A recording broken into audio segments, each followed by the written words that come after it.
either been in the presence of a narcissist, been in a relationship with a narcissist, or heaven forbid, you've been a victim of a narcissist. So, in order to get on with things, let's do this thing. Are you ready? Here we go.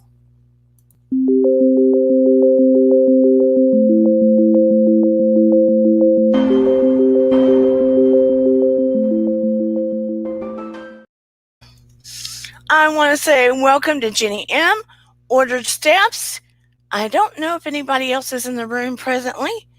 It may just be us right now, unless I'm missing somebody. Like I said, today my vision is a little bit kaplooey. I don't know why. I might have been too long in front of the computer. Does anybody else have that problem? Of course, I am no spring chicken anymore. That may be a little bit of it. I hope not. I used to could see I don't know. I can't. I am no spring chicken anymore. I can't say that I saw imperfection, but a lot better than I do now. Hello, Kempire. He is in the room. So happy to see you.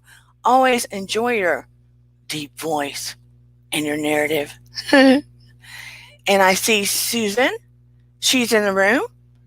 Susan R. and Susan Dawson. Hello, hello, and Ordered Steps. This is it can be funny and it can be heavy all at the same time. Because don't love a narcissist necessarily. Don't. Now, I have met some people that have some narcissistic qualities. And maybe we've had our moments. Maybe we've all had our little tiny moments. I don't know. Maybe we haven't, that we have been narcissists. Maybe I need to take that back. You know what I mean? I don't know that I know that many people that have been that self-involved. The word narcissist, if you haven't heard the story, goes back to Greek mythology, where Narcissus, I don't know if he was maybe one of the little demigods or whatever, but he was being pursued by Echo, who was like a little nymph, and he disregarded her. He didn't think she was as pretty as he was. So he saw his reflection in the water and fell in love with himself. And of course, he did not think Echo was as beautiful as him. And the more he looked at his reflection, the more in love he fell, until he literally fell in the water and drowned. And from his drowning, his death, bloomed the Narcissus, the flower that we see bloom all over the place now. That's how the flower got its name. Now, even though I think the narcissus is pretty, I don't think it's the prettiest flower I've ever seen. Let's be for real. A rose is beautiful, but I've seen even more beautiful flowers than the rose. Yeah, me too, Kempire. I love Greek mythology. And you know the thing about some of these Greek mythological stories, and even some of the stories from different references? If you look hard enough and you sort of break it down, you find some truth in these stories. I mean, I know they've been added to and blown out of proportion, but if you really break it down, you can see some historical truths that have been added on to. I mean, from Greek mythology, look at some of the buildings we can go back and study. And we have Busy Blue in the house. Hey, Busy. Love seeing some smart men in here. I sure do. We've got Kempire Radio, Busy Blue. Oh, and now I've got. Oh.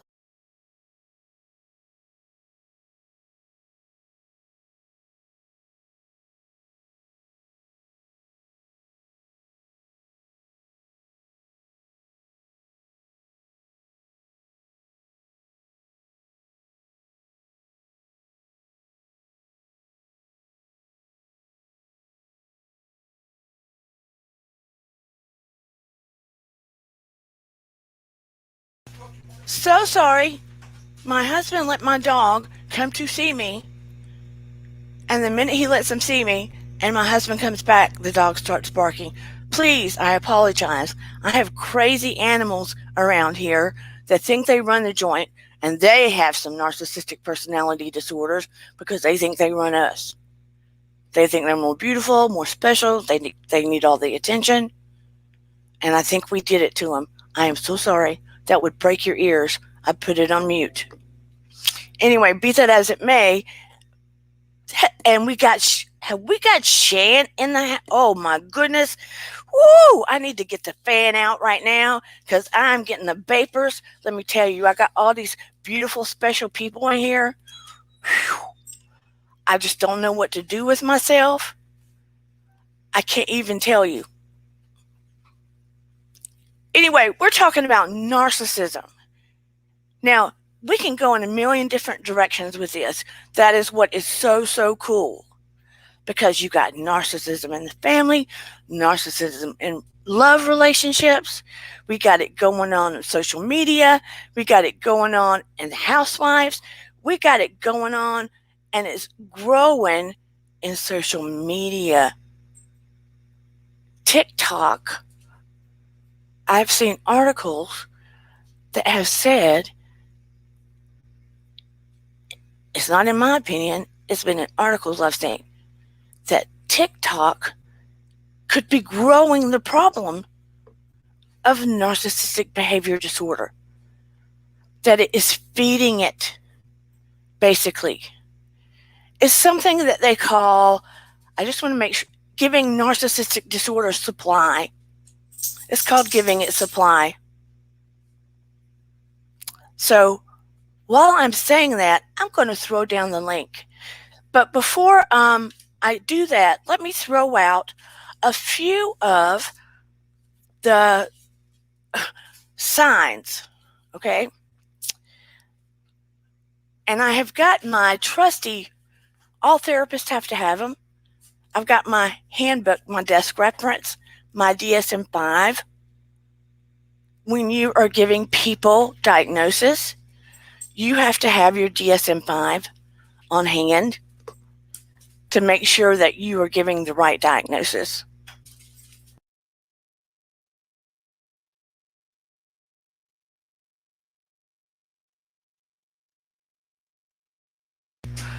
We use this manual so that we can make sure that the client, the patient, fits all the relevant criteria before we set forth a diagnosis.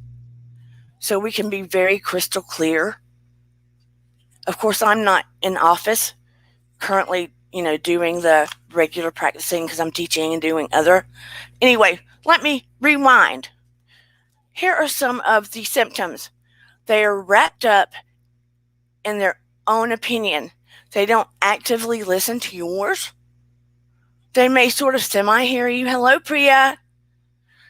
They might sort of semi-hear you, but they are fixated on their own opinion. So even if they do hear you, they won't attend to your opinion. They'll stay stuck on their own. Secondly, they tend to cheat in relationships pretty regularly. They need constant admiration from others. They will surround themselves.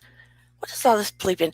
They will surround themselves with people that will give them that constant admiration. Haven't you seen employers, some employers in particular, that will surround themselves with yes men? They do not want to have people around them that will give you opinions of how to better run the company, what may need to be adjusted, how the company could save money, how maybe if you tweaked a few things that you would get better output from the employees if the employees were happier, et cetera, et cetera. They don't want you to give it by advice on how to better manage things if it means that it is reflected on their own skills. They need to have their egos built at all times, even if it wreaks havoc on you or those around them.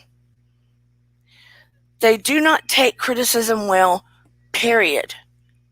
If you try to, even in the most kind way, address something with them, and you do it very sweetly, and you even use, we call it using you words, or not using you words, using I feel words. I feel this way when X, Y, and Z occur. Instead of pointing the finger at them, they will always lash out at you, tell you that you're seeing things wrong, you didn't hear things correctly, that did not occur. They will exploit others at all costs without any guilt. They'll turn the story around, and they tend to have zero empathy. They will try to make it appear as though they have empathy in front of a crowd or a group, but they don't have any empathy whatsoever. Not really. They will manipulate people to make it look like they are right and they're correct. They will belittle others or be dismissive. They see themselves as more attractive than other people, and they will tend to try to surround themselves with people that are a little less attractive, or they will surround themselves with people that are more successful or very attractive in the public's eye and align themselves with those people so they will seem as attractive as those people, if that makes any sense. Let's say it was a movie star and they happened to get connected with that movie star that was a super hunka burning love, and they didn't feel as attractive as that person, but they got connected. They would align themselves with that person. They will gaslight you to no end and make you feel crazy, even though you are the most intelligent person. If you are in a relationship with them, they will gaslight you until you are just feeling like you don't know what you're left and what you're right.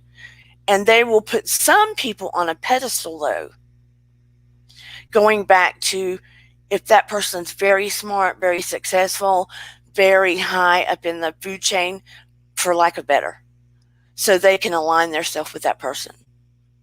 Those are some of the high end, and they have to derive some form of a narcissistic supply from you to feed their ego, if that makes any sense. A narcissistic type of person, when I say narcissistic supply, they will have to take that energy from you. For instance, let's align energy with water. They will have to take that from you to water their lawn and water their lawn and water their lawn being their ego, while yours just dies out completely. And they don't give a shit. Excuse my French. That's sort of how they live their life. So, what I'm giving you some things to think about in your life and people you've been around, let me drop the link. Let's talk about this thing. Let's talk about things we've seen or been around or relationships we've been in or what you're thinking about as you've seen it on TV, in the public, what have you. Okie doke. Now, if I can find my mouse, we will be in business. Let me drop this link. I'm copying the link and I'm going to drop it now.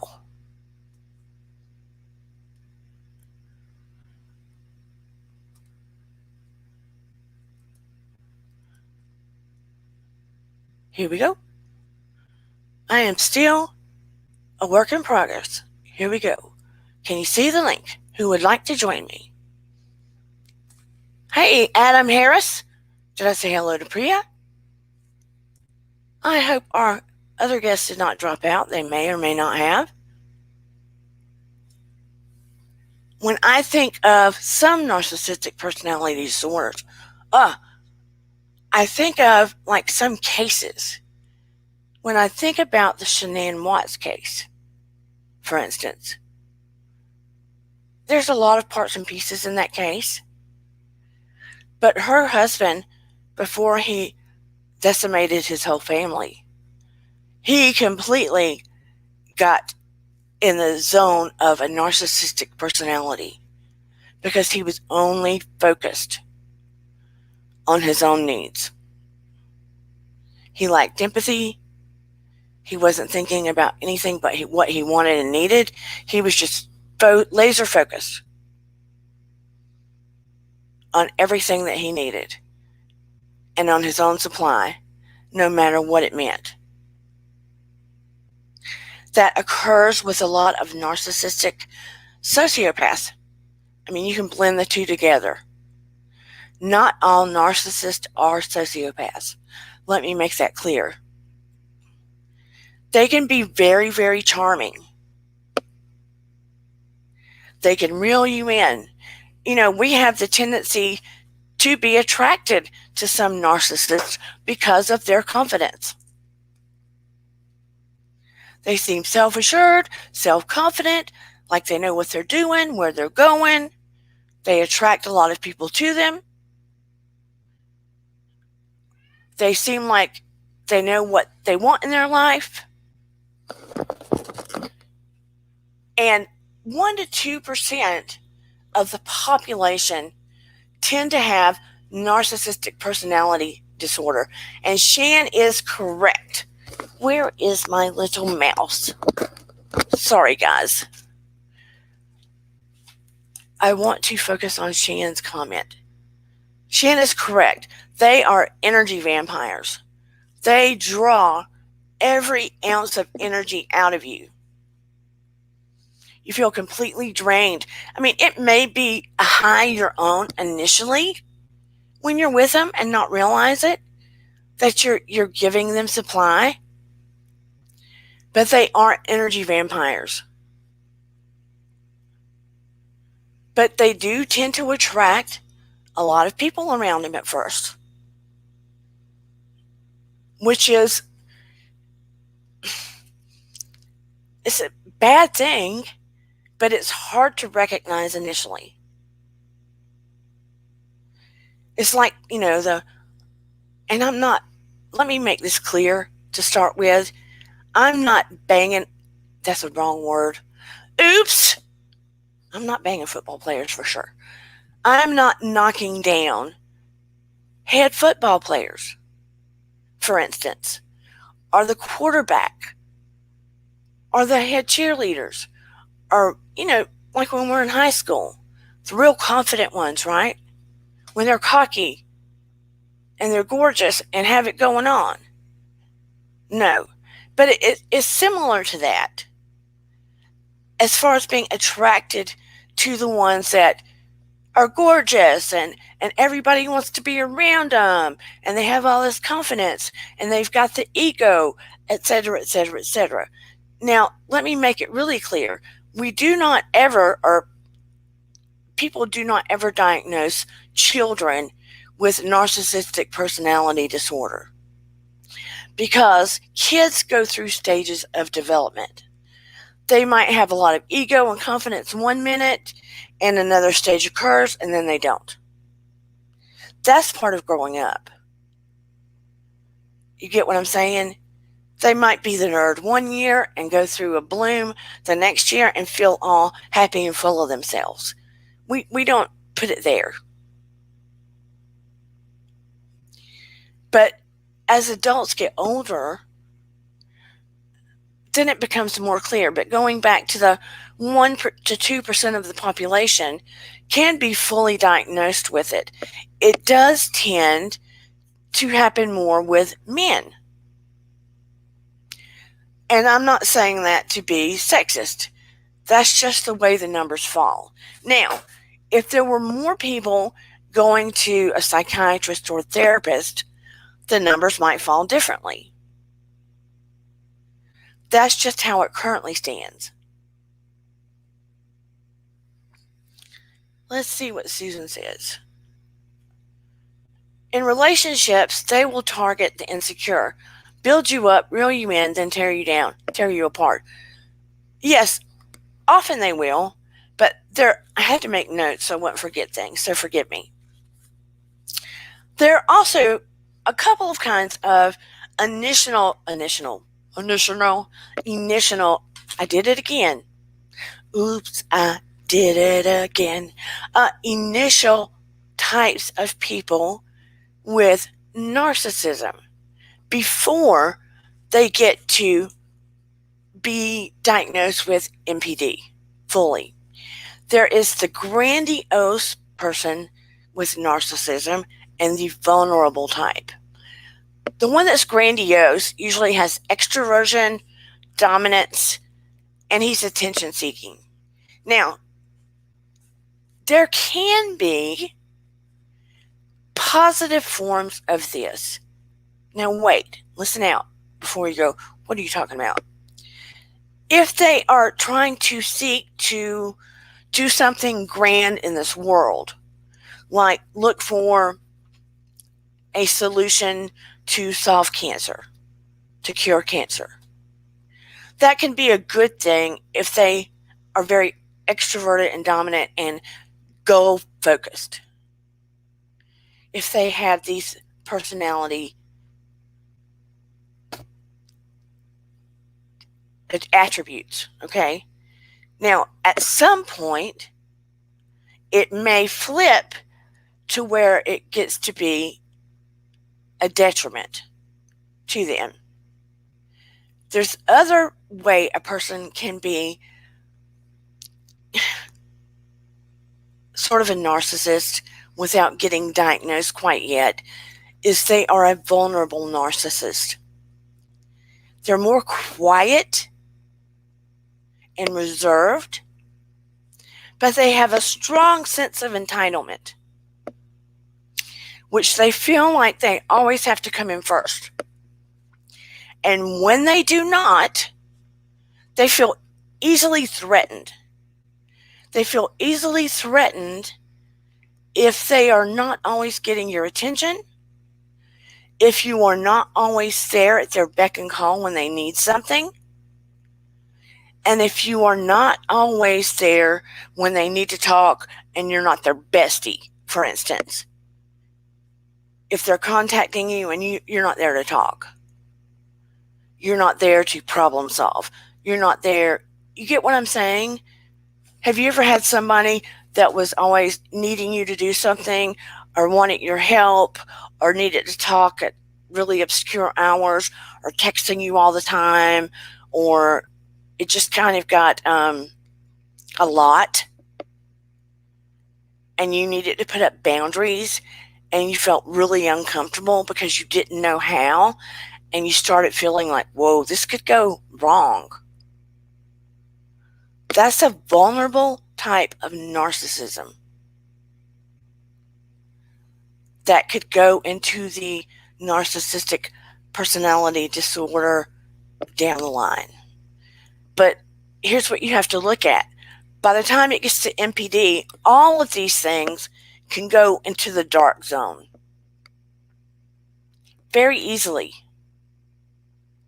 And people can get so traumatized if they are around a narcissistic personality in a relationship and they aren't able to step back and see what's going on, that, what was the exact word I put down? Let me tell you about it. Because it's called trauma bonding. You have been so used to being around it. By the time you get some distance from it, you find yourself feeling nervous and anxious if you're not connected to it again. if you do not get the space you need to be away from it. Trauma bonding. Black Lavender said, what is he saying? Hey, ordered steps. I'm so glad you're here, Black Lavender.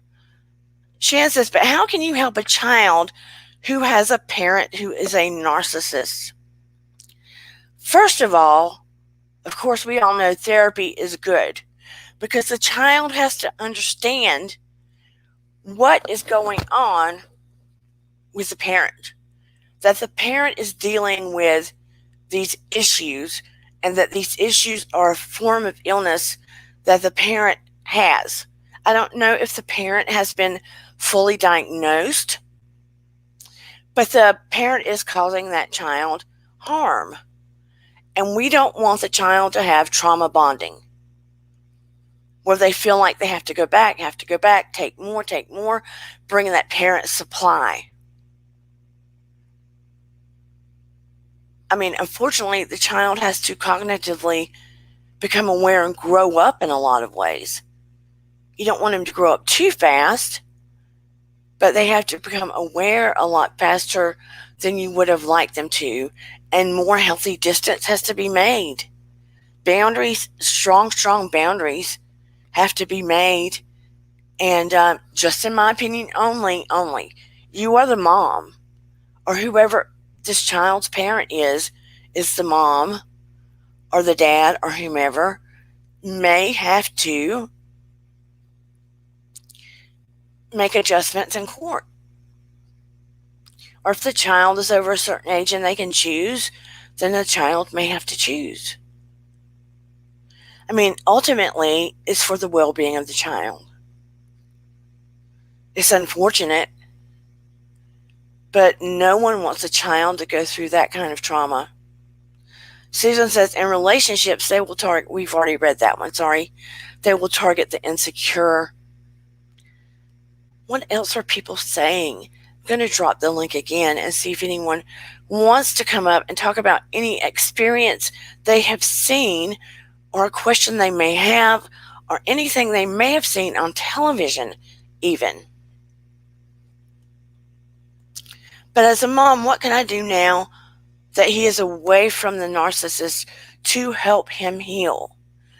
A lot of what you can do is, which I'm sure that you already do, is build up what you see that he does well. Of course, comfort him as you do, love on him as you do, as I know that you already do. And just have a place of peace and love and a soft place to land, good boundaries, good healthy boundaries for when he does things that are appropriately he's not supposed to do. And, just reiterate what is good and healthy behavior so that he doesn't repeat that pattern. I mean, I feel sure you're doing everything within reason and the best that you possibly can to counteract that behavior. He just needs to be reminded that the behaviors that his father did were not a reflection on him. They were a reflection of his father's incapability to do the next right thing because his dad has a problem. He just needs to be reminded his dad has a problem. It's not about him. It's not a reflection of him. His dad has a problem. Even if it takes explaining what that problem is and what it means. You just have to keep reinstilling that and reinstilling that and reinstilling that until that is the new thought pattern. It's about new thought patterns, new behaviors, reinstilling the information till that's the pattern that takes over. Does that make sense? It's about retraining the brain to know what good parenting feels like. Because he's always had your part of it.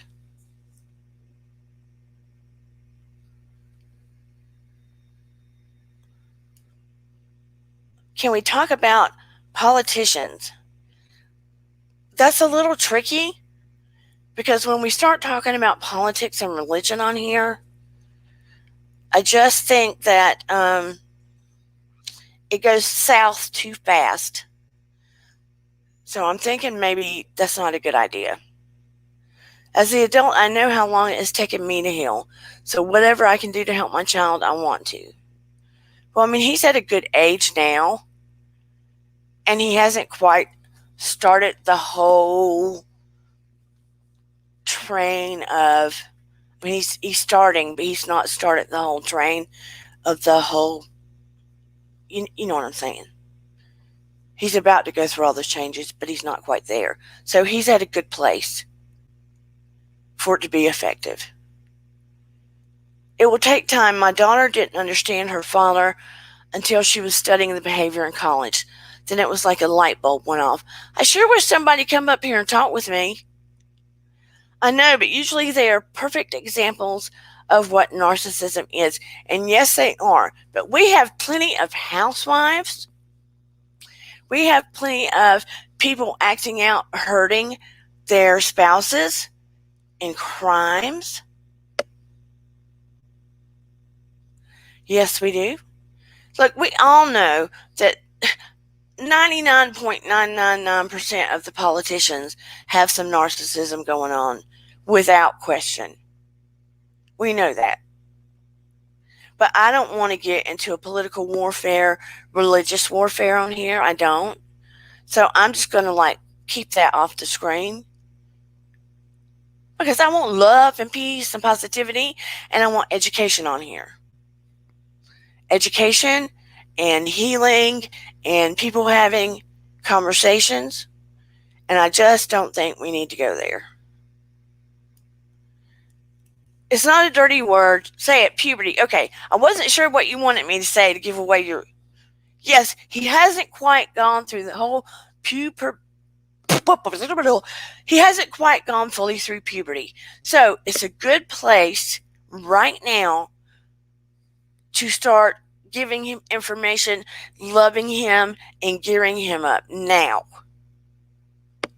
You get me? Because as he goes through puberty and the hormones fall down and emotions start and everything, it gives him everything he needs going forward. Okay? He knows his dad was wrong. And in my opinion, while his dad still has those issues, if ever, and whatever he wants right now, the less time he has around that behavior, in my opinion, the better. Let's keep him around positive role models.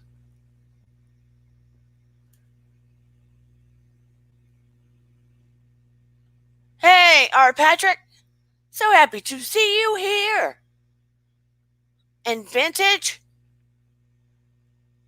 How does one know if they're a narcissist? You don't know if you don't care about anybody, if your ego's way huge, if you use people, if you manipulate people, if you don't think about anybody but yourself, those kind of things, you're a narcissist. If you're never wrong, here's another example. If you get in conflict with a narcissist and you know they're wrong all day long, they will never apologize. They will never apologize. Hell will freeze over. Even if they are wrong, they will turn it around to make you wrong. They will go 20 years back, 10 years back, to find something that you did, even if you weren't wrong then, to find something that they feel you did to them to make you wrong about something, to twist and turn things around about that has nothing to do with what's going on right now, to make you all kinds of wrong. They will never apologize. They will not be wrong about anything. That's what a narcissist does. They have to get their supply from people.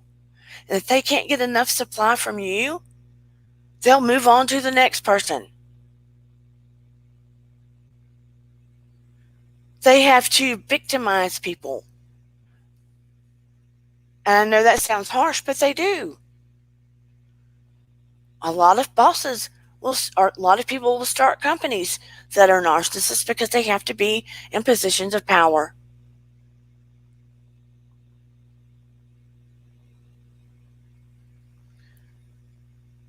What is Susan saying?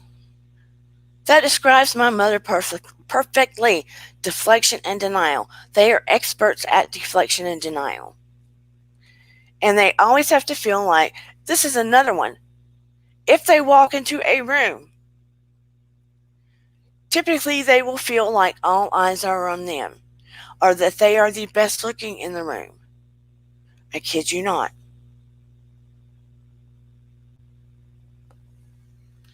What is the opposite of narcissist? What did I just say?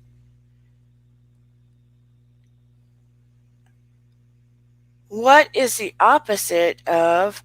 Somebody please tell me. Jenny M, he had an epiphany. What? Hey, AT2. Okay, did I just see it?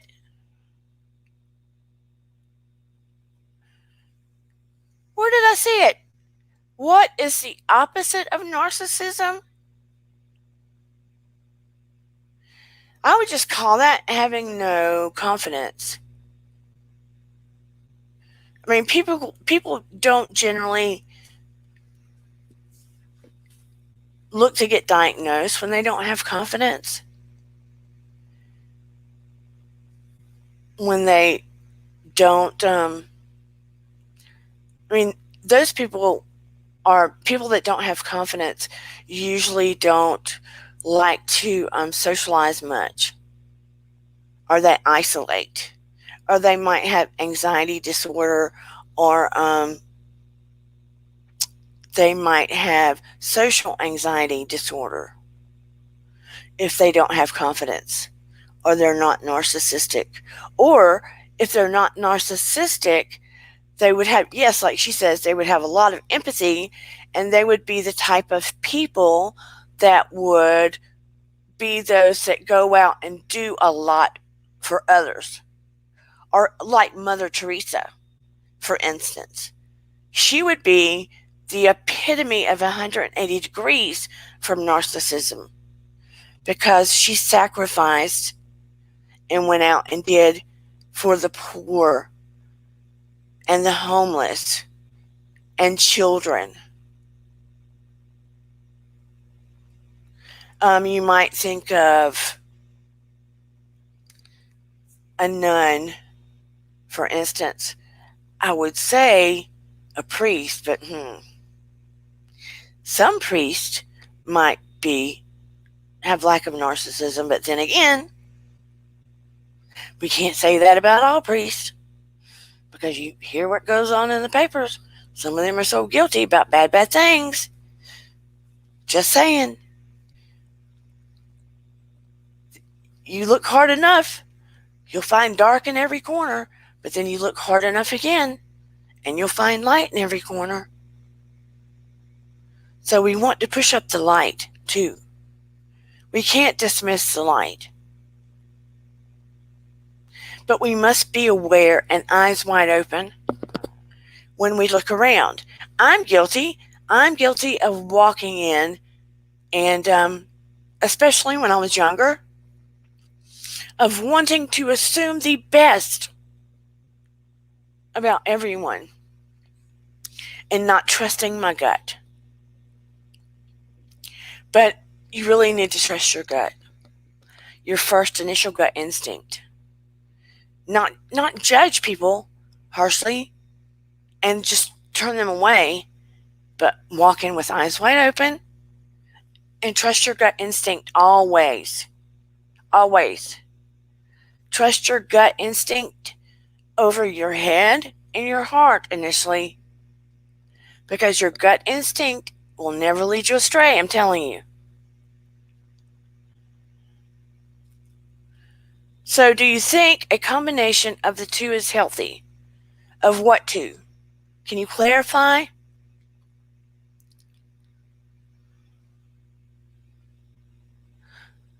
Aw, bear hugs.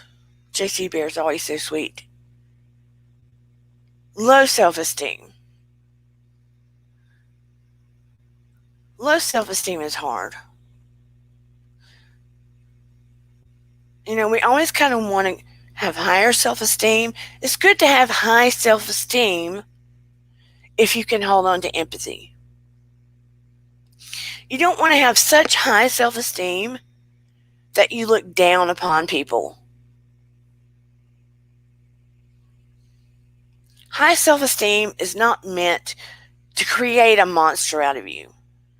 High self-esteem is about having healthy self-esteem to enable you to overcome challenges, to get over hurdles, to be able to move through pain,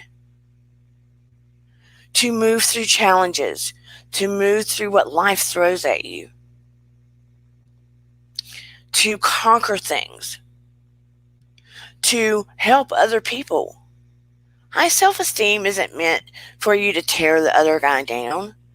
That's not what that's about. You want your kids to have high self-esteem so they feel like they can tackle things. But you don't want them to have high self-esteem where they become nasty bullies, right? No.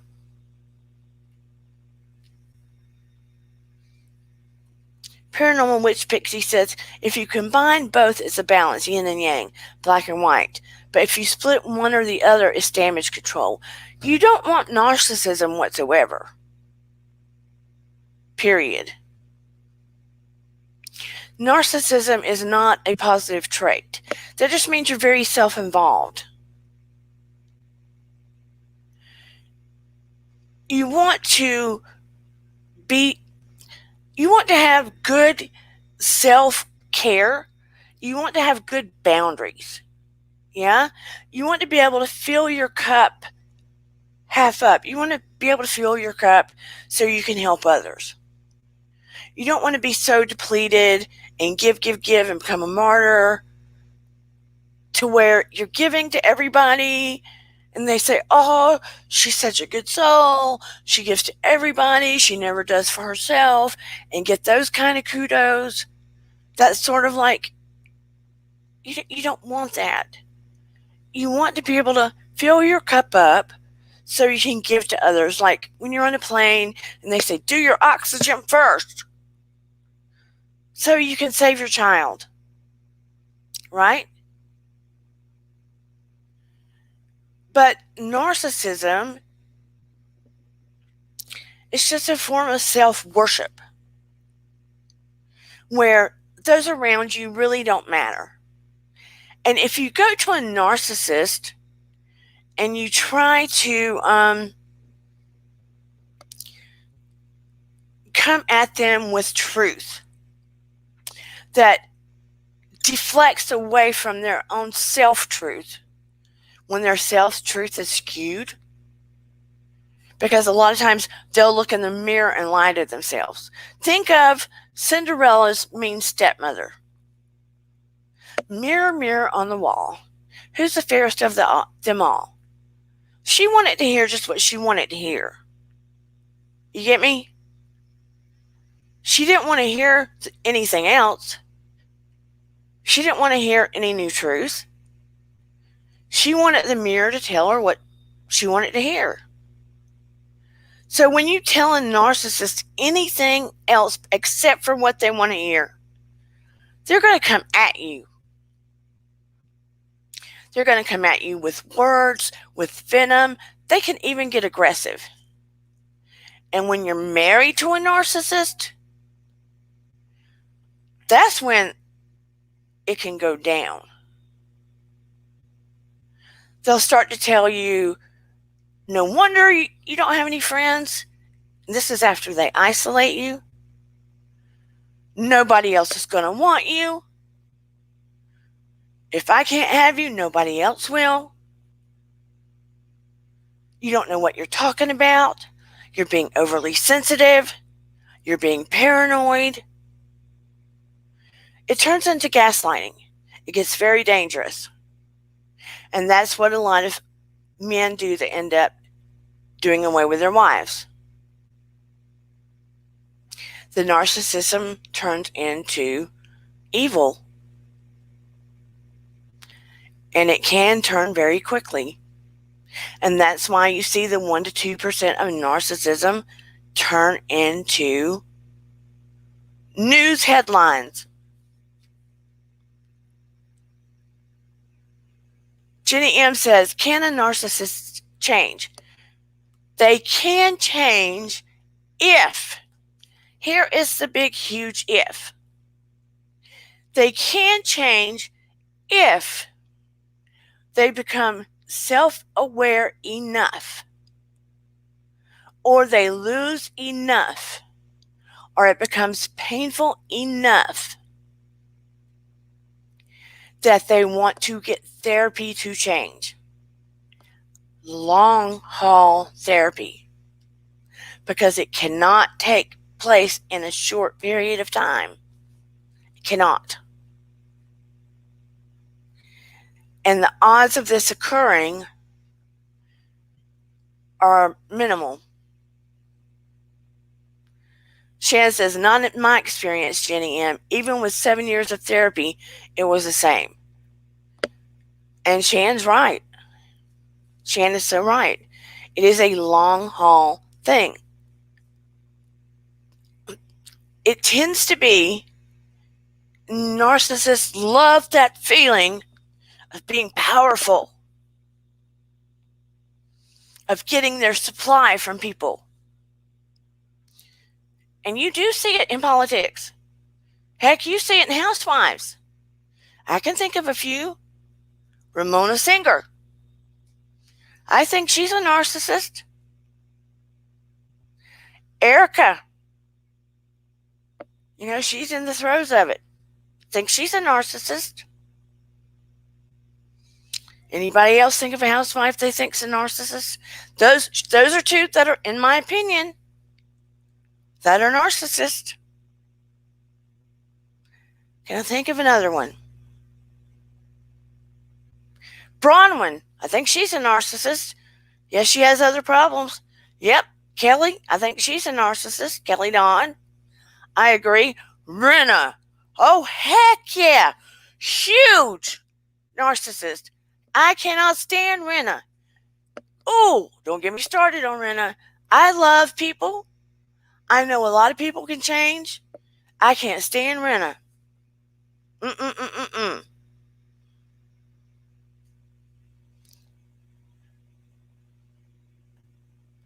Yes, I am too, that she had extra time with her dad. Jenny says, it took my dad a near-death experience to change. Yes, Jenny. My heart goes out to you. Sometimes it does. It takes something so traumatic and huge, life-changing, life-threatening, terrifying, a huge, profound thing for narcissists to want to get help.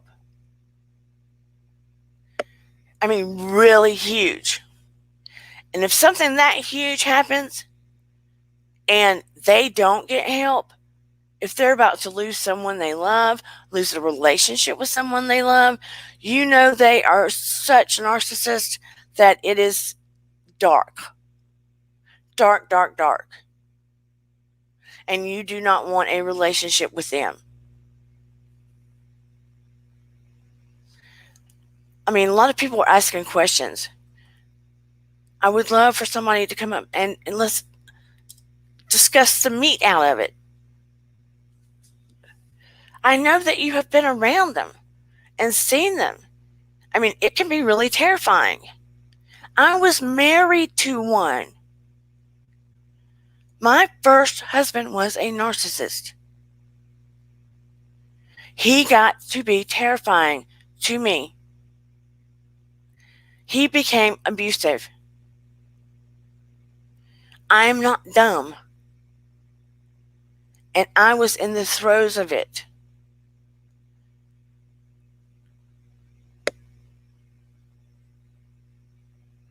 I am glad I got out of that relationship. I did not define it fully for what it was when I was in it. Because sometimes you're so confused when you're in it, you can't see the road for the dust.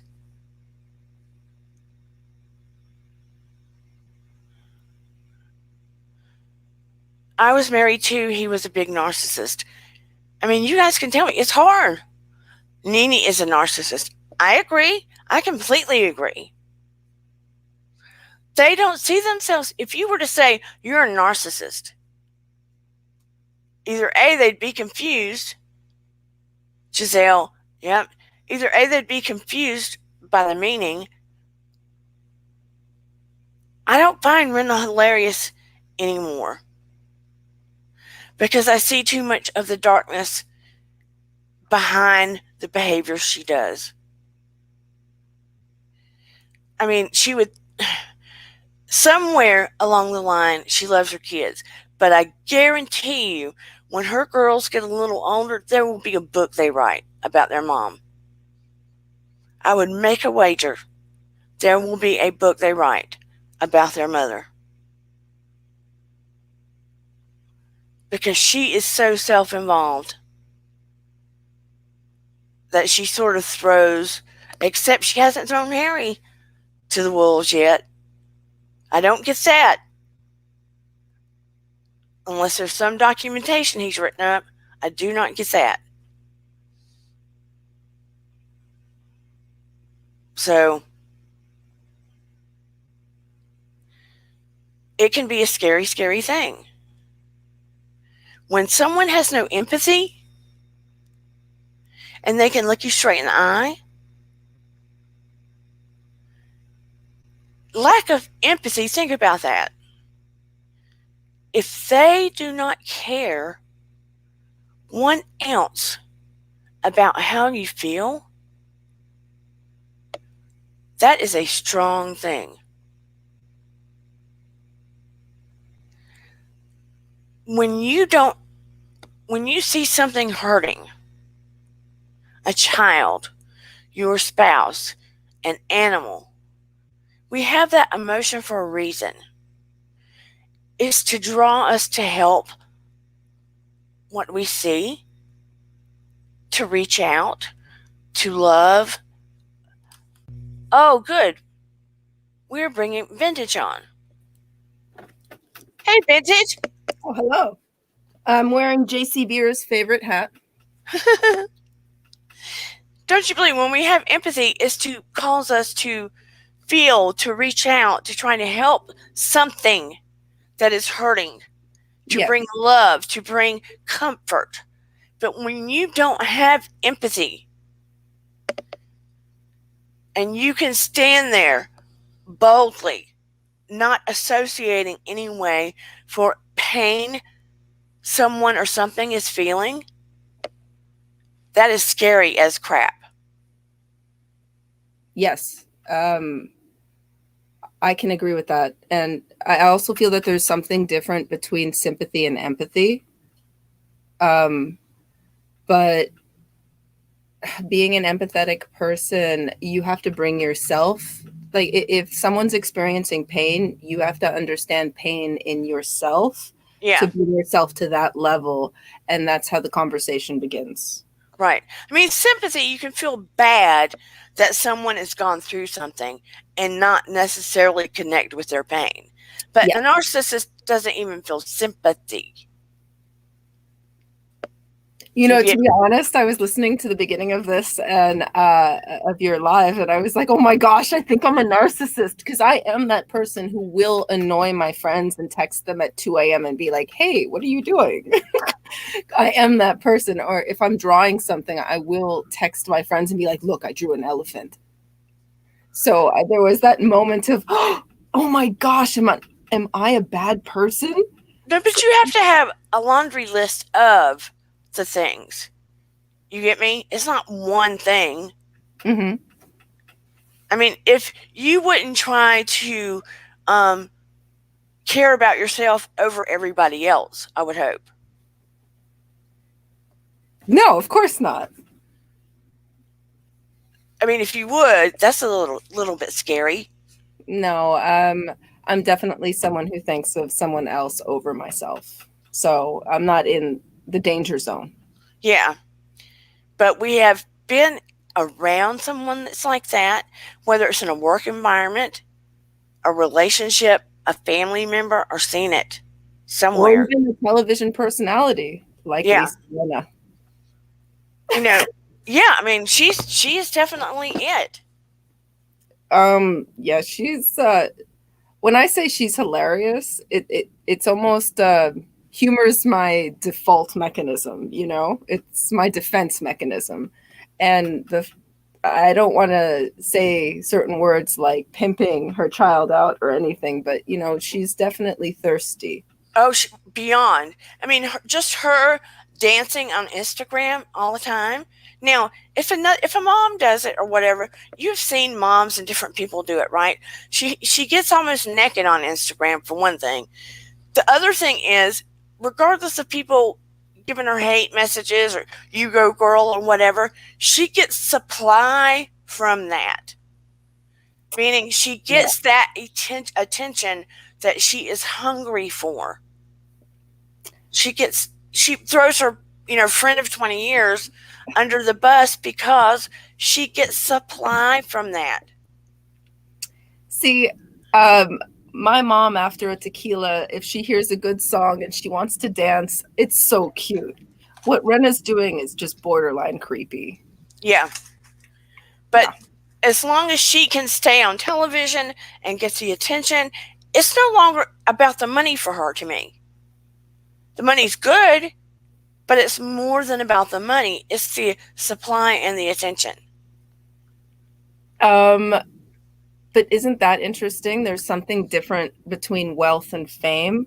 I forget who, there was someone talking about it on one of their lives, as far as how, even though they're wealthy, they've attained this status, but they still don't have fame. And that's why there's this kind of reality television like thirst. Yeah. And I'm sorry, but the Housewives has really kind of turned into the Hunger Games. Like, I'm very curious as to what's going to happen to this all-star house. Because first of all, why would you, as like almost a 70-year-old woman, want to like hang out with other strangers in a house randomly in Mexico? Because Ramona's narcissistic. I mean, That's she that's exactly it. You're feeding. I feel like sometimes Bravo is almost feeding into that kind of narcissistic disease because these women want to be famous, and I think that fame and narcissism they do fall hand in hand. I mean, in the article that I was looking at earlier, they were saying now social media is not a cause necessarily of narcissism, but it is feeding into those that have the tendency to go that way.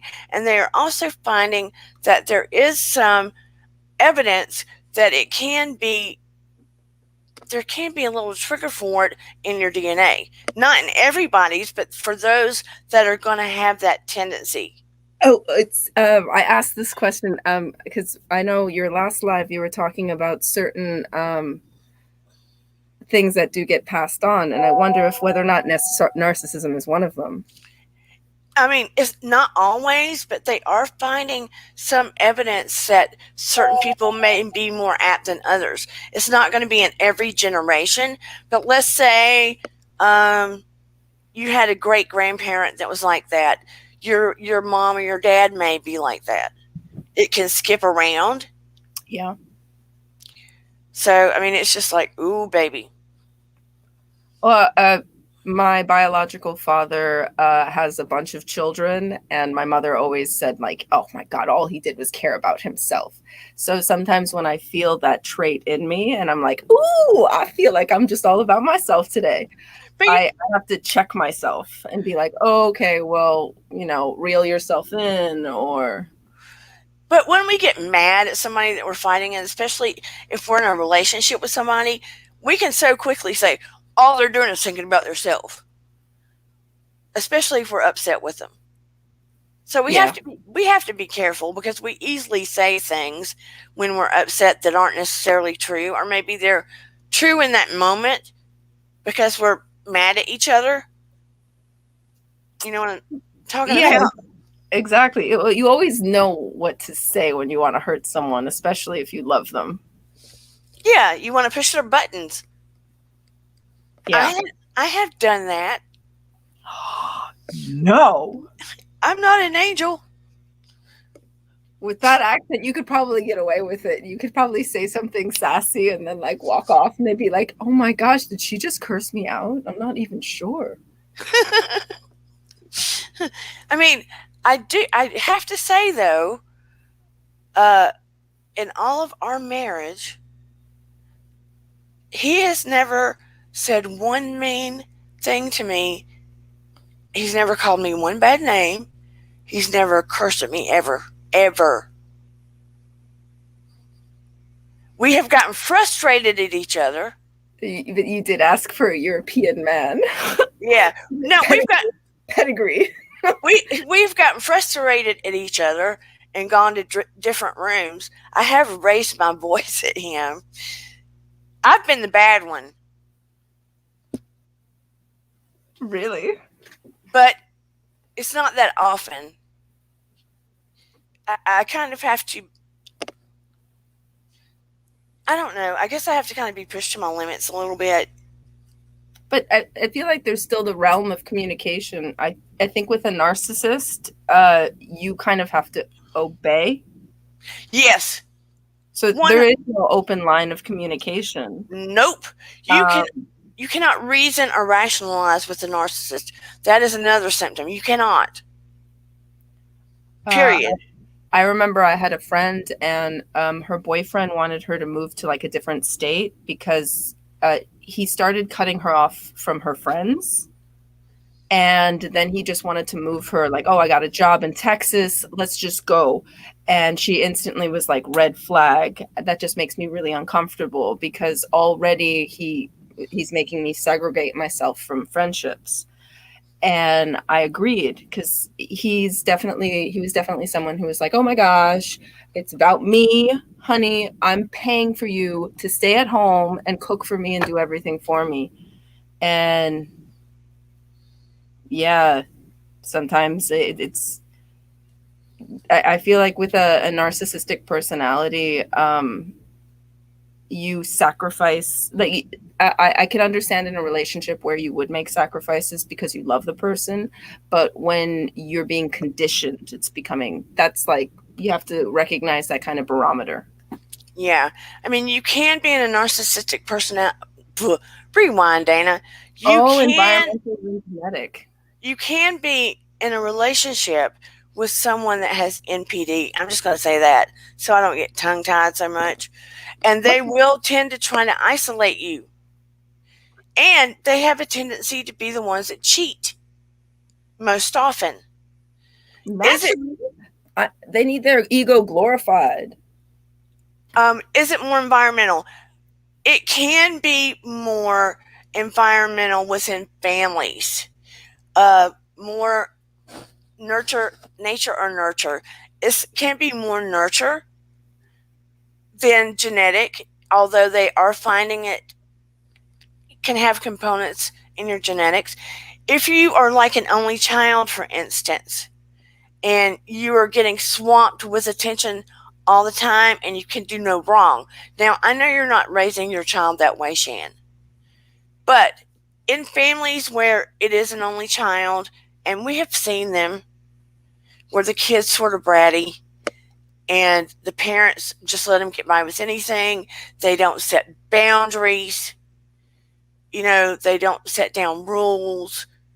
They just run wild and free. And even the grandparents do it.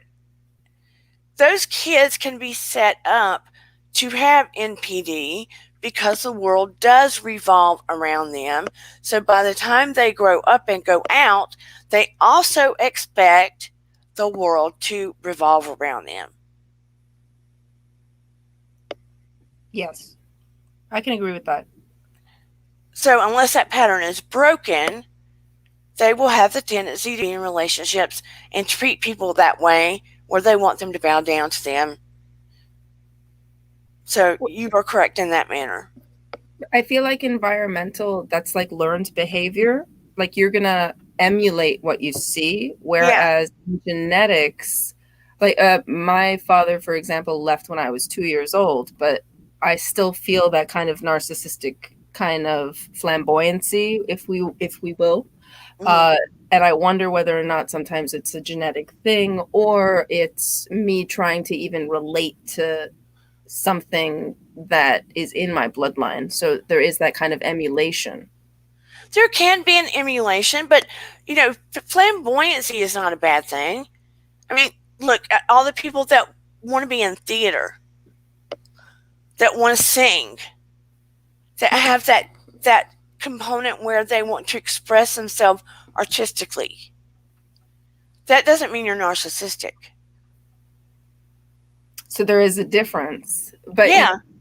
uh like I'm always reminded of Jean Arthur when she was on Mr. Deeds. Like she refused, and she was just found by Frank Capra, but she refused to leave her trailer, and she was just found. And there is that kind of narcissism, but is that not like that? I feel like that's a personal artist thing. So Yeah, I there mean, is a. some people don't want to tell the truth of how they were discovered. That's true. They want it to be more grandiose. I mean, granted, narcissists have grandiose ideas of themselves. Yes. They want to repeat how back in the day I was, my coach thought I was the best this and the best that, and I was this and I was that, and I had the top that, and I was number one in my class, and I got proposed to 8 times. I'm not talking about myself now. Let me make that clear. I'm just making something up. That's nothing about me. And then they go on and on and on, right? It gets bigger and bigger and bigger. Yeah. They just have to be the wow factor of everything. Or it would be like somebody saying they went on American Idol, and let's say they got booted off the second round. Well, if they're narcissistic, by the time they tell that story 2 years later, there's no telling what that story looks like. I feel that's something that's very interesting though, because reality television, like even like a couple years ago, has changed so much, and I feel like now we're just seeing narcissistic women, and it's just starting to feel forced, whereas before, I don't know, there was more sustenance. Oh my gosh, the bear is in the house. Hey, Well, JC, yeah. Kelly, Hi. why don't you come up? She says, Yeah. my sister is a narcissist. After years of her abuse, I told her how I felt that I wanted her out of my life, and she violently attacked me. That was 6 years ago. I never spoke to her again. That is what I meant about if you try to confront a narcissist and they do not want to hear the truth, they can get aggressive and they can get violent if their narcissism has progressed to a certain level. I'm so honored you're here, Kelly Booker. I'd love for you to come up. That's the scary part of narcissism. Family. That's family also. Yes. Oh God. Yeah. Oh my goodness. Yes, I agree with that statement. When he does show empathy or sadness, I do not always trust it. I don't. No, because his empathy and apologies are always followed by a but. Yeah, I mean, I'm wondering what it's going to be like when that baby comes. Oh God. Yeah.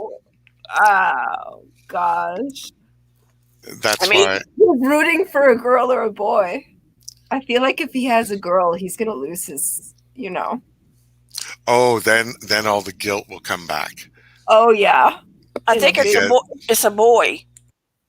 Oh well, there he goes. Good for him.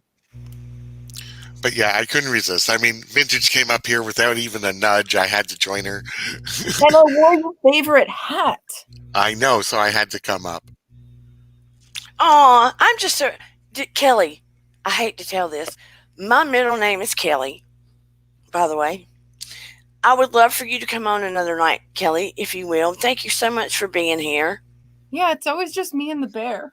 I know lately. It is always that. People You know what? That in sounds like a new TV show.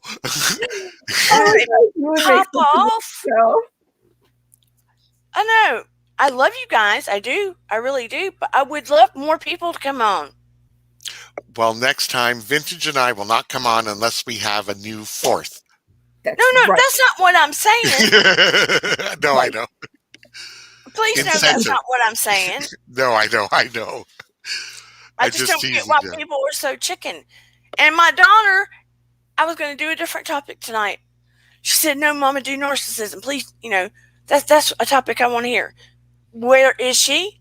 I don't see her. Yeah. Uh-oh. Sounds a little narcissistic to me. Uh-oh. Oh. I called her out. Oh, no. But I mean, it's a scary topic when we know narcissistic people are walking all around us like the blob.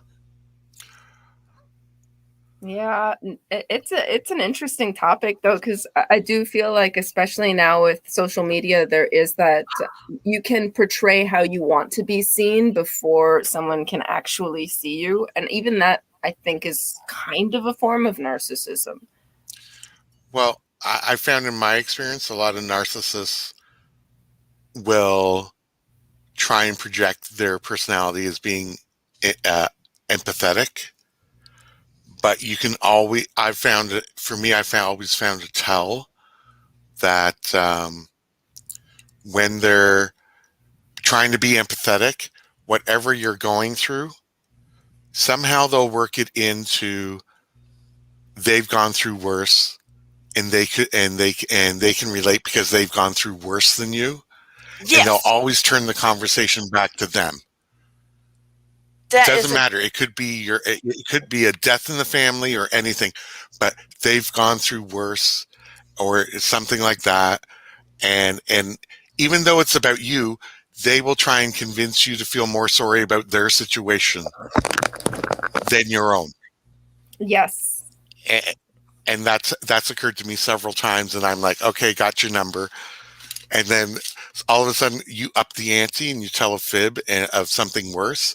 And they're like, oh my God, that happened to me 3 years ago. I'm like, really? How come every time my situation gets worse, you seem to have gotten worse? You always seem to top me and turn that situation back onto yourself. Emotional manipulation at its best. It's either worse, they're better, taller, shorter, richer. Yes. OMG. But also, you can also tell a narcissist if they're doing, for example, good works. And if their good works are the only reward they get is, for that volunteer trophy at the end of the year.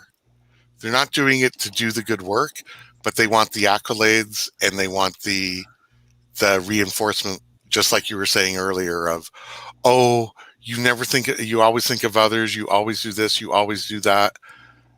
And that's the only reason. Yeah. Uh-oh. And I like the new hair, Shan. Thank you. So real quick, I'm just jumping on real quick. It's dinner time here on the West Coast. But I just wanted to share, because of what you were saying right before I called in, that a little story. So I was with my ex for years and years. We had similar groups of friends, but he had his own group of friends. He needed that for himself, right? Fine, you do you.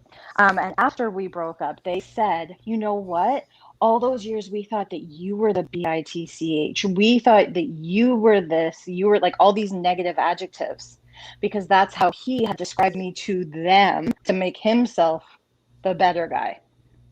So it's that whole, what did you call it? Not pimping, but like that whole reinforce, like they need to have their ego stroked, their main stroked in order to just feed, right? That feed that need. Yep. And so I just now they're actually my group of friends. They had gone to him because they were his friends first, and then they realized that he's actually the dough head, and so they're my group of friends now. And you know what? He played himself out to be the victim. My To them. bonus son, who's grown now. I mean, I was too young to be his stepmom anyway, but I call him my bonus son. He told me a few years ago that when I split from his father, that he went around making me the monster to everybody. Not wild. And he said that they all came to realize that that was not the truth. Look at that. See, we have that in common. No wonder we get along so well. Yeah. But I mean, a monster. I mean, I was like, how? I mean, I couldn't even wrap my brain around it. How could any, but that's also the thing about the narcissist. They can convince you. It's like they're a used car salesman. How could anybody think that Dana was a monster? Oh, thank you, Shan. No, seriously, come on. Come on, you guys, chime in.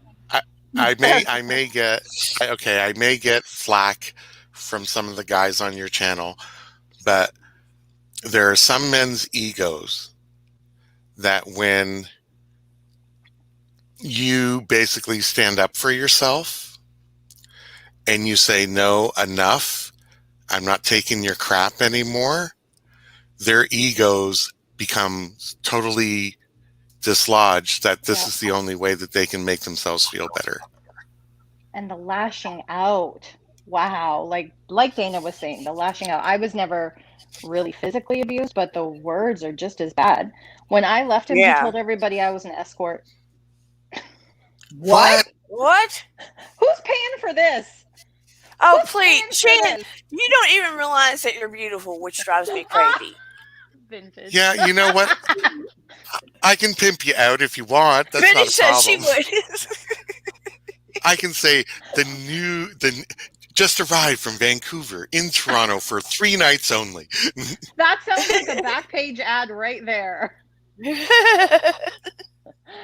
So yeah, I have to share that because what you were seeing was definitely hitting like everything you've said. So, but my ex was classified. Like we went to therapy for years, and my therapist, you could tell he was like, "Are you sure you want to do this? Are you sure?" Because we weren't even married when we started therapy for that. Man, you should have seen just me go. The divorce took a while, but it was I had to like manipulate him to get him to sign the paper. I had to say, well, you know, when things settle down, one day we could always get back together. That's how I had to get him to sign the paper. Crazy. I'm not kidding.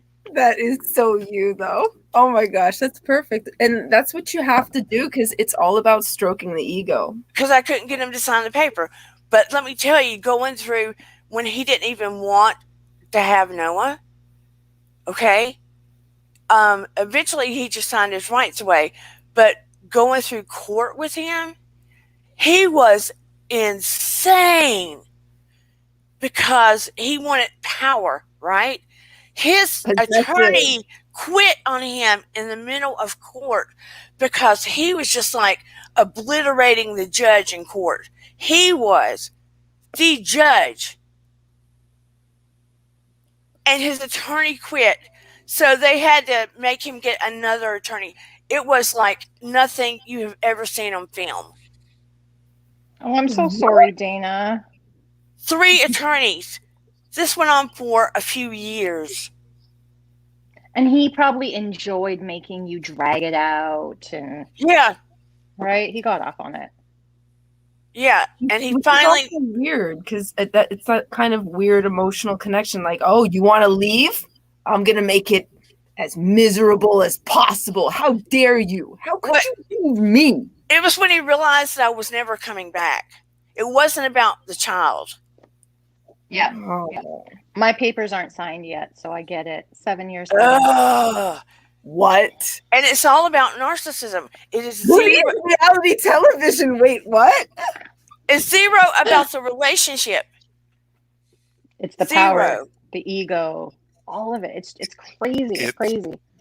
It's the admission of failure Yes. that they will never do. Yeah. That's so. They will never admit that they failed. Now, Dana, I may have missed it because I was late, but in your research, do you find NPD more prevalent amongst males or females, or has it been changing? Males. Well, that was quick. You did miss that. She did bring it up. She did. Oh, okay. It was part of it. I mean, it's 1 to 2% of the population currently, and it's more males. But I did reiterate that's because if we were to go through the population and test them and put them through therapy, the numbers would be different, probably, possibly. But I don't know if you think. Do you Allegedly. think that really? Because more women tend to go to therapy than men. So wouldn't it actually be not narcissistic women? Oh, okay. Right. Good point. But, I said probably or possibly. But, again, narcissistic patients, unless they are put in the hospital through a 20/21/20 or whatever emergency hospitalization, we don't typically see those patients. Right. Ugh. We're free, Dana. We're free. Yeah, thank you, baby Jesus. Baby Jesus. I'm going to keep listening to you guys. I got to cook for this child. JC, it was so good. Oh, what are you making? Vintage. What are you making? Vietnamese vermicelli bowl. So it's like a salad with you got to know, it's me and my Vietnamese food. So vermicelli, it's vegan. It's vegan too. So you probably wouldn't want it. It sounds good. I would just add chicken to it though. So. Vermicelli noodles and pickled daikon and bean curd. Do you pickle your own daikon? No, where I live, girl, we got plenty of options. I don't have to do all that work. I don't even know what daikon is. So. It's like a giant radish, like a big long white radish. It's a big white radish. Yeah, it's about that big. Oh, yeah, this is going so wrong so fast. Every time I'm here. Thank you. I'll keep listening, guys. Ciao. Bye. Based on my own experience, the only time you actually see a narcissist brought to justice is when they are somehow humiliated in a big way. Yeah. And it's not a private humiliation, it's something that happens in public. Oh, yeah. Where it's almost like they're now exposed and there's no way they can talk their way around it. And it's like then the people around them have the lights turned on. Yeah, but I wouldn't wish that on anyone. That's such a huge level of embarrassment. And we even saw that in the Real Housewives of New York City with Luann de Lesseps, when she was like, oh crap, I have a problem, and she still got back to her narcissistic ways. So I wonder whether or not that behavior can just be. But remember, not as much as her previous Countess days. That's true. Oh wait, I'm gonna get my fan. Okay. I actually liked her when she was when she first came on Housewives. I liked her. Yes, but then fame can change people. Yeah.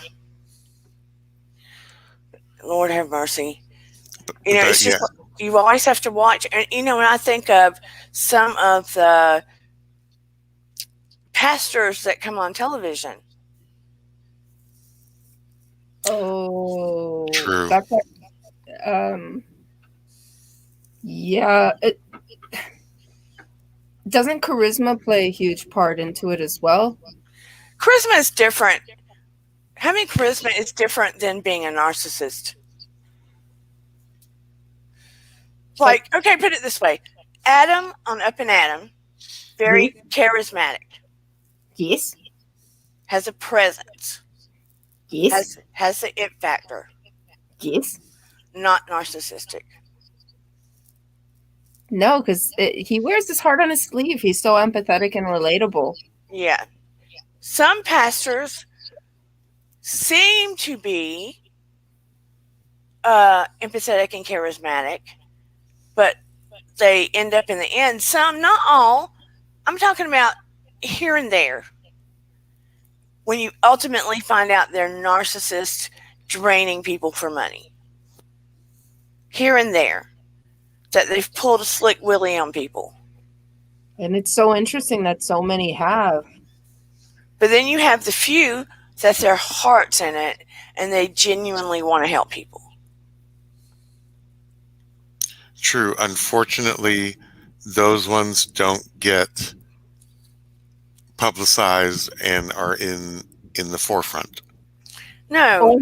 Or funding, to be honest. So sometimes a lot of the funds that go for these, it's always a situation of where the money goes. Well, the thing is that you have a group of people who are putting their faith in you as someone who has been trained or ordained to lead them in the tenets of the faith that they choose to follow. So when you put that type of faith and trust in somebody and they take advantage of it and they can always spin it, that's where things can go awry.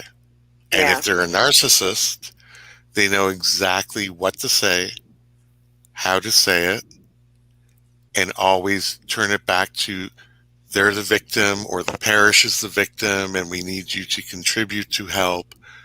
And they take advantage of that type of trust and faith. They take advantage of vulnerability. Yeah. Yes, but remember, for people who have very strong religious convictions, the leap of faith is one without question. It's when you start putting an analytical mind to it, that's when you can start seeing the cracks. And I took my religion seriously enough to say I am a non-practicing Catholic because I took a critical eye to what I seen when it was going on. But that's my own journey, and that's not what we're here to talk about. But again, if you put it in, no. What? But if you put it in, like, for the ones that betray that trust, a lot of them are narcissistic or narcissists because they know how to manipulate a situation. They know how to manipulate that group, take advantage of that type of faith to turn it around for their own needs and for their own glorification. Because if you notice, it's never about what we did as a parish. It's about what I got you to do. It's about what I got. It's always about them. Yeah.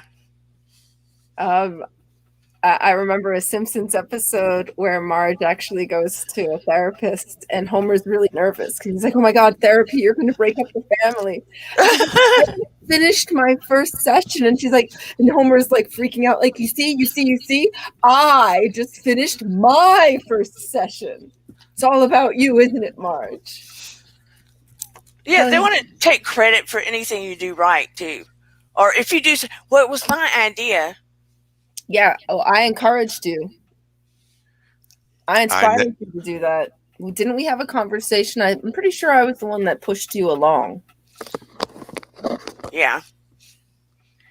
They always want to take the credit, be the one responsible. Unless you screw up, then it's nada. Yeah. So outside of, I guess, marital relationships, have you guys ever had to cut friendships because you found that they were just too narcissistic and every encounter was an energy draining me type of session? And I'm not saying, like, there are times situations cause the focus to be on yourself or someone else for other reasons. But when it's consistently someone who's saying that they're your friend and it just seems like a one way. Yeah. I mean, in the past, in college, I had to make boundaries with people like that. Because I was always like doing for them or picking them up or helping them with something or helping them with their problems or whatever. And I was too soft hearted, and it's just, I was spending too much time helping them and not enough time paying attention to what I needed to do. How about you, Vintage? Oh, same. For some reason, I can see people taking advantage of you. Why? Why is that? Is it because I have a fluffy hat? No, it's just that, just my impression of you is that I know that even though I've only met you, that if I called you and I was in New York City, I know you'd be there. Yeah, of course. Why wouldn't I?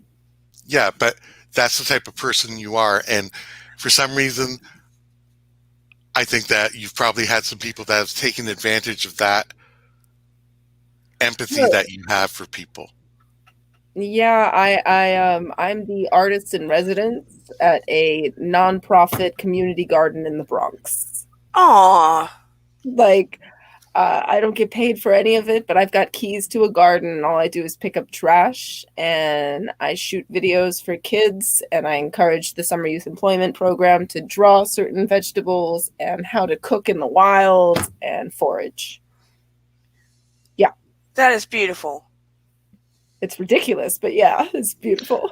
No, but you see, someone like me, I get very protective over my friends who are like that.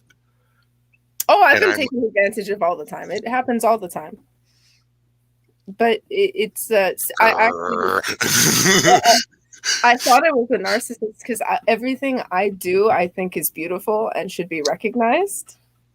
So I have that kind of air, like, today I'm going to rummage around and pick up trash. Would you like to join me? And I think it's the greatest thing ever. So sometimes I do have that air of narcissism about me because I think what I'm doing is right.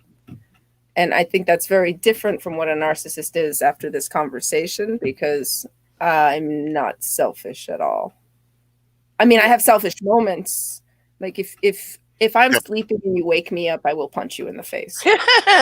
We all have selfish moments. I'm not good till after my first coffee in the morning, okay? I need that first coffee.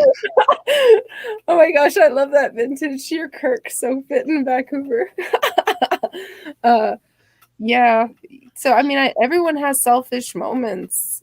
I mean, if I'm hungry and I mean, I live with my roommates, aka my mom and my dad. So even though they like to eat a bunch of garbage and I'm trying this vegetarian path, I'm just going to make my Swiss chard and be like, this is your food. Deal with it. Oh my God. That's not narcissistic when you're attempting. It's not narcissistic when you're attempting to better someone's life. No. Yeah, but isn't it though? Because I feel like my way is the right way. So. Yeah, but do you turn around and basically make somebody feel less than because they won't embrace it? No, of course not. If they're eating, like, for example, if I get my dad to eat greens for lunch, I know I'm baking cookies. If I'm getting him to eat something healthy, there always has to be like the reward. It's like training a dog. I mean, a person. Yeah. It's like herding cats. So yeah, I don't think that's narcissistic. I don't think it's narcissistic for doing that. I don't think that you're a narcissist from my own opinion, because I've seen how you've treated others online as well as in live. So yeah, put that thing out of your mind. She meant cool, not Kirk. Oh, cool. Well, she said, "Oh, Shan, you don't even know. I have a full-size I have a life-size poster of the captain in my room." That's Kirk. She meant that you're cool, but you meant Picard, didn't you? You meant Captain Picard. Oh my God, you are not a Picard fan. I am a Picard fan. What am I supposed to do? Oh, Lord. Shan, you were having a psychic moment. She actually has Kirk in her bedroom.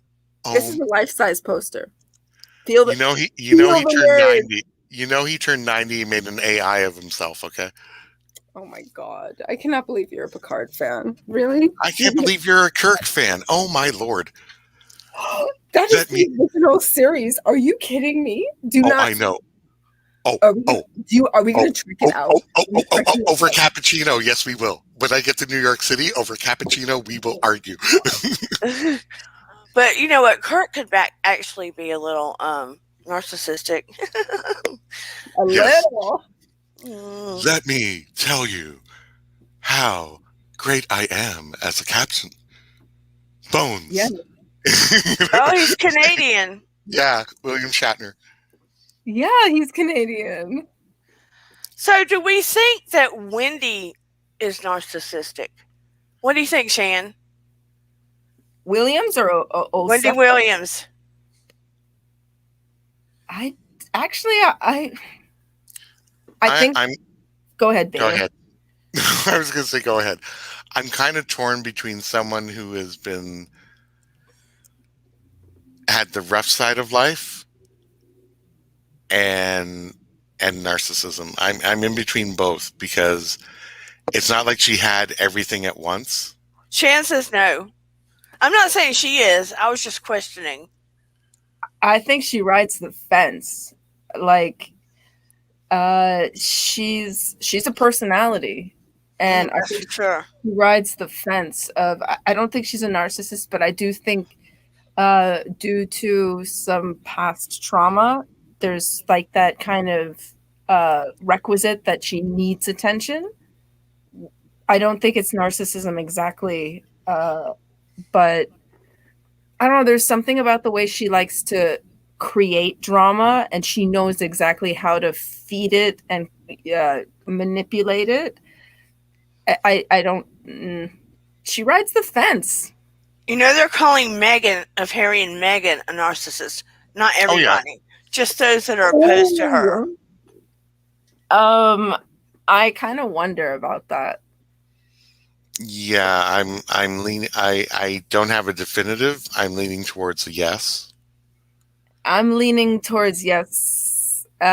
Just because when I watched the interview the first time, I kind of felt like, oh, and then afterwards, when I started contemplating on it, I was like, I just felt hoodwinked.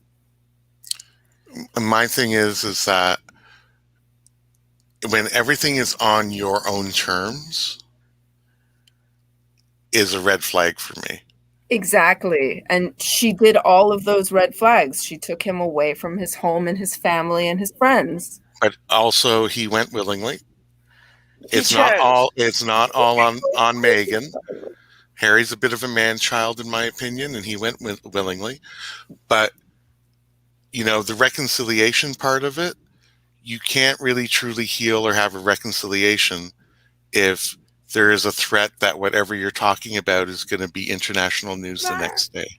Yeah. So, but anyways, we're digressing. We're getting off topic. Sorry, Dana. No, that's not off topic when people are calling her a narcissist. I don't think she's a true narcissist. I don't think she's a true narcissist. I think that's hard. I think that sorry guys, in my opinion, I think because England's so up in arms that it's too easy to throw her in the dump. Is she completely innocent? No, it takes two to make a thing go right. Yeah. I mean, it's a two-person thing here. True. But Campfire Radio, I'm not completely Team Megan, sorry. But I don't think she's a narcissist. I think that it's easier for them to throw her under the bus in this situation. That's also true. The entire situation is a little creepy, to be honest, because the allegations that are out there, I'm pretty sure it makes everyone uncomfortable. And look, yeah. It's like a dynasty, for lack of better. And anytime there is an accusation that is going to rock their nation, our nation, any nation, this is not a rock the house situation. Rock the house. No, I know it's not, but I'm saying anytime there is a situation that is going to rock the foundation of a dynasty, Congress, anything that's been going on forever and ever, it's not going to be good. They're going to have to make some kind of change, right? True, but you will have, as you said earlier, you have one side, the other side, and then you have the truth. Exactly. But like I said, I don't think she's 100% innocent, but I don't think she's to blame. True. Unfortunately, I have a slightly different thing, that this was a pre-planned item that was going to occur. And hey, Black Lavender, come online, come on. So I found in my past experience, people who are narcissists usually plan everything ahead of time and execute it to their plan. But he's that's the just one. my opinion. But he's the one that has knowledge of how everything works. Oh, I'm not saying Megan's 100% to blame or anything like that. Harry is too. Yeah. But I think they both had pre-planned items to execute. Oh, of course. Like I said, I think for years and years and years, if he wasn't going to be the king, and, the way he likes to live his life anyway, free to be and then do his other due diligence, that there was a part of him that kind of wanted out on some level. And he wanted out on his terms. Yeah, but he didn't feel confident enough to do it without someone doing it with him. Well, let's face it, a prince doesn't have a skill set that can transfer into real life. Right. Yeah. So I definitely believe that. And I feel like that's what kind of created their bond, is that they were both like, no, we have this plan, and then we're just going to secretly just go. Yeah. Ready? Jump. That's what it felt like to me. Let's do this thing. Yeah, it kind of felt like that. You better find an all-night coffee shop, Vintage, because when I come to New York City, we got a lot of things to talk about. Yeah. Harry and Meghan, the whole spiel. So get ready for an all-night gab session. Better not talk about me. I'll come haunt your butts. Oh, we'll call you and show you where we are. But at least we know better what being around narcissists are and what to look for. Just, you have to be careful and be mindful and aware, because it doesn't matter how smart you are. It's very easy to get wound up into that. I don't want that energy and not be aware of it initially.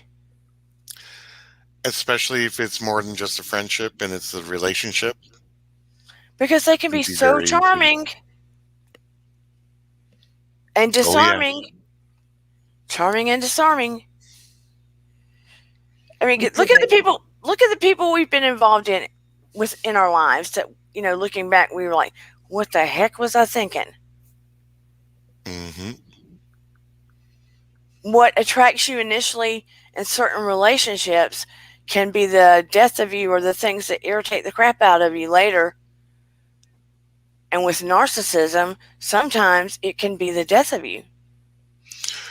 But here's a question I'd like to ask you. What? If you're able to break away from a narcissist in a relationship, right, how do you not put up false red flags when dealing? Because you've transitioned from an unhealthy relationship to a healthy one. Right. How did you not recognize, or it's like, it's like, oh my God, I'm tongue-tied. Think of false red flags when they really weren't red flags because of your experience in the past. When engaging in a new relationship, could something small give you a false red flag when it really wasn't because of what you went through previous? I tested him a lot, because of what I went through previously, yeah. And for anybody in the chat who've gone through that, have you, when you've engaged in your next relationship, was there anything that you thought was a red flag because of your previous experience that really turned out not to be? I think it will always make you hyper alert to begin with. Those are triggers, aren't they? It makes you look for the red flags instead of waiting for the red flags. And you do get a little triggered to start with. I mean, seriously, you do. And you may even set up certain circumstances to see how they respond. Yeah. Unfortunately, it happens. Just to see what, yeah. So I don't want you to divulge anything you're not comfortable with, but how did you work through potentially some of those false red flags? Communication. Discussed it. Admitted what I was looking for and what I was sensing, and that I was feeling for red flags or what triggered me, etc. It just was a lot of communication. That's what you work. That's how you get through it. I mean, that was really the only way. Just a lot of communication. I'm feeling this, and yeah. And he knew I was testing him at times after the fact. Well, I even remember when you mentioned your profile when your friends made you make a list. Yeah. So yeah, like you're like, okay, we're gonna do this. This is what I want. This is how it's gonna go down. I'm gonna meet you, but I'm gonna bring my son, and I am not dressing up for you. We're gonna have lunch, and I'm paying for myself. I loved that. I was and like, don't think you're getting lucky because you're not. Exactly. Yeah. I love that. Like just that confidence, you know, you knew exactly what you were looking for. You didn't want to rummage through all of that. That's Susan says, I have stayed single for 17 years. I refuse to ever compromise my life or happiness again. 17 years? Doesn't mean she hasn't dated, but she just didn't want to get married again after being with a narcissist. Oh, yeah. See, that's also that's understandable. I feel like narcissists, they just they're traumatizing. Yeah. That's one of the side effects from it. Yeah, it's definitely like an emotional PTSD. Perfectly said. Yeah, it sometimes it's really hard to even trust again because of some of that behavior, and it's really hard, especially when it's a family member, because unfortunately I'm also the person who doesn't know how to block someone. So especially with a family member, if they're a narcissist, I still have to deal with their nonsense. And sometimes if it gets very, very dark, which it can go to degrees of darkness, especially if it is a romantic relationship. I always, with a narcissist personally, or anyone like my sister is bipolar. Like I deal with a lot of depression in my family. I think it's always a level of darkness. It's just as a person, you have to bring them out of it, and that takes a lot of stress out of you. Yeah, but you have to do it because it's family. But it's not always your responsibility to bring them out of it. Actually, it's not. It's not. But then I get the dishes done. Well, I mean, I get your point, but it's not your responsibility to bring them out of it. It's your responsibility to put yourself in a livable dynamic with them. Yeah. And to create good boundaries. And if you can't have good boundaries with them, to get yourself out of the situation. Oh, I'm good with that. Yeah. Yeah.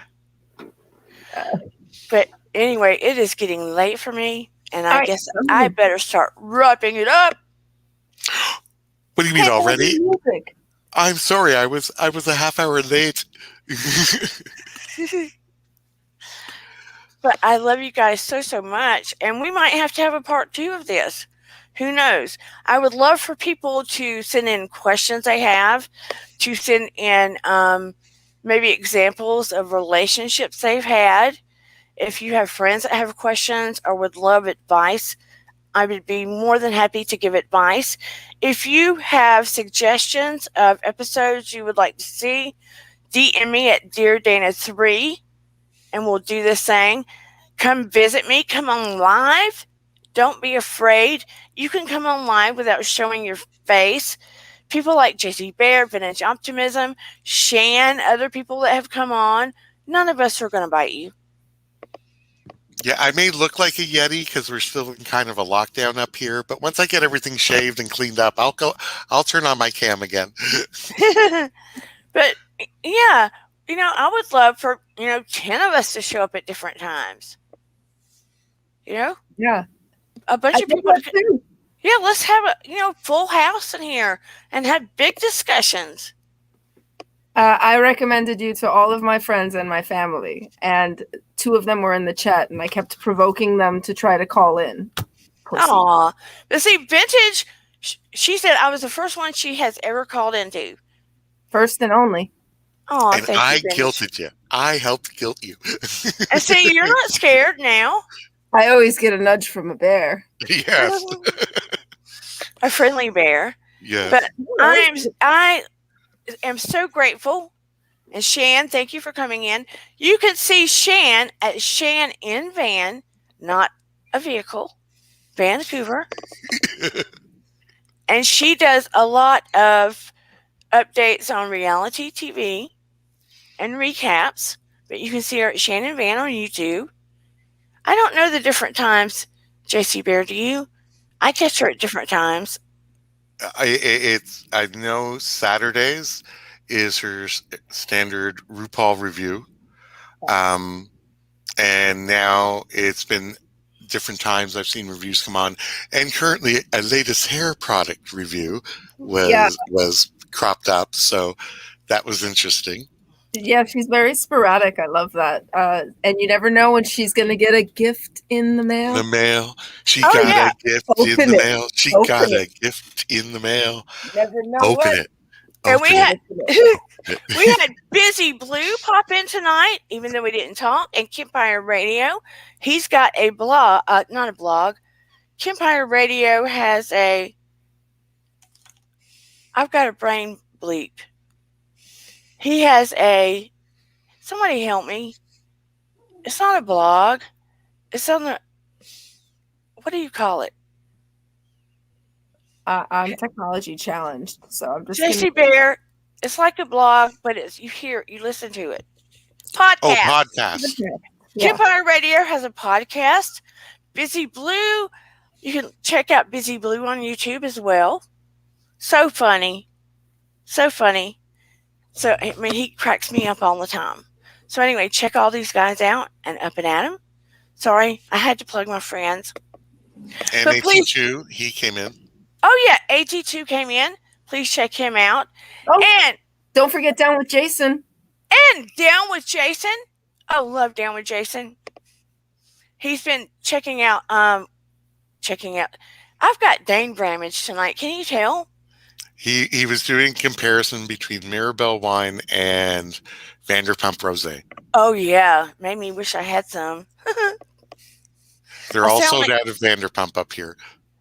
Oh, really? I've never tasted it yet. Neither have I. Nope. I'm going to go and get a bottle of Mirabelle and try it out and see. Oh, you've tasted it, Vintage? It's really good. Is it too dry? Well, I really like dry wine, but it's dry, but it has like an accent of sweetness. So it's easy to drink without realizing how much you're drinking. So. Oh, that's dangerous. Oh, yes. That's the perfect wine.